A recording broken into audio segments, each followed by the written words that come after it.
whichever works. Okay. So both of them work now?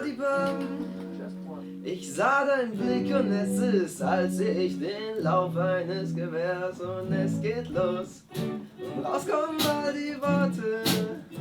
Ich war eine angenehme Seite und die mag ich so viel mehr, denn sie lacht und schaut mich an, sodass Probleme, die mich stressen, für den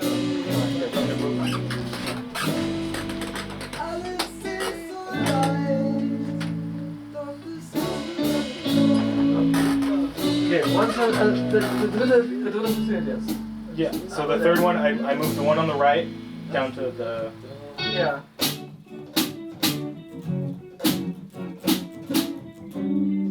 Jeder hat irgendwo ein Sprungbrett, ob das jetzt öffentliches oder nicht öffentliches Sprungbrett. Leute, die einen pushen, und das ist unser Sprungbrett. Es ist schwierig, heutzutage eine Band zu sein, und das bringt uns gerade halt so viel. Ja, jetzt gerade fühlt es sich einfach nur noch gut an. Ich hab schon wieder etwas falsch gemacht.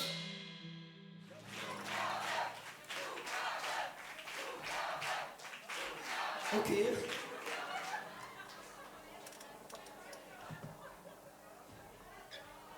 Eins haben wir noch.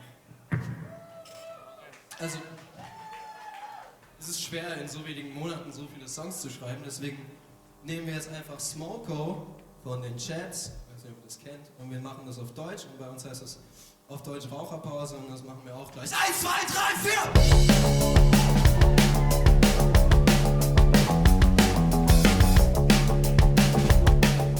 4! Die Band hat sich gegründet nach langer Zeit, in der wir, also ich, Roman und Alex, nur zum Spaß und für uns Musik gemacht haben und es wie eine Band haben aufbauen wollen, aber es nie zustande kam. Das ist die Sache mit so einer Band, die findet nicht einfach nur in deinem Kinderzimmer statt. So, die braucht einen Ort. Und Orte müssen heutzutage ja leider immer finanziert werden. Und wenn du die nicht nutzt, dann gibst du einen Ort ab. Und wir hatten diesen Ort noch und wir haben den jeden Monat bezahlt. Und dann war halt die Frage, hey, geben wir den jetzt ab oder machen wir es? Und dann ist uns erstmal aufgefallen, hey, das ist eigentlich voll wertvoll, dass wir das haben. Und dann kam Emil auf einmal dazu. Wir hatten mit ihm geprobt und es war eigentlich schon klar auch, das passt.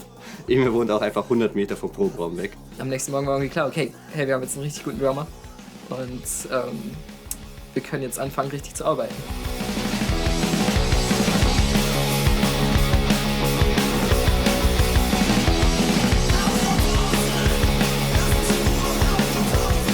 Roman hat uns von diesem Contest erzählt, hat erzählt, dass er das relativ kurzfristig eingereicht hat. Und da habe ich mir zuerst gedacht, okay, der Versuch ist es wert, wahrscheinlich wird das eh nichts. Und irgendwie hat alles einfach gepasst. Die wollen Newcomer-Bands, die am besten noch nichts released haben, die aus der Pandemie hervorgegangen sind und die richtig Lust haben. Und das war halt einfach, wir haben alle Boxen gecheckt. Auch das, was wir bekommen hätten, war einfach genau die Situation, in der wir uns gerade befunden haben. So dass du als Band irgendwie versuchst, was zu machen, aber mit eigenen Mitteln nicht weiterkommst und an einem Punkt bist, in dem du andere Leute brauchst, einen Produzenten brauchst, Studios brauchst und auch Geld brauchst, was da fließt. Man denkt immer nicht, dass dann irgendwas dabei rausspringt am Ende. Deshalb haben wir einfach mal die Demos hingeschickt, haben nicht weiter drüber nachgedacht.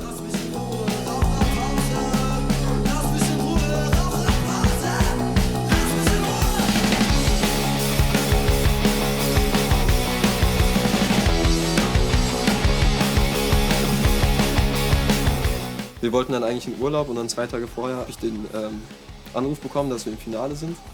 Und das hat sich eben zeitlich perfekt dann ergeben, dass wir einen Termin gefunden haben zu Beginn der Voting-Phase.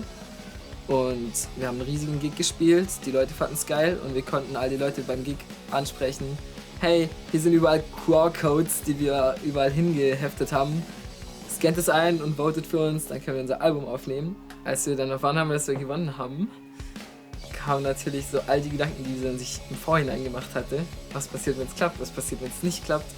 Und in dem Moment war es einfach nur geil, das passiert wirklich. Dankeschön.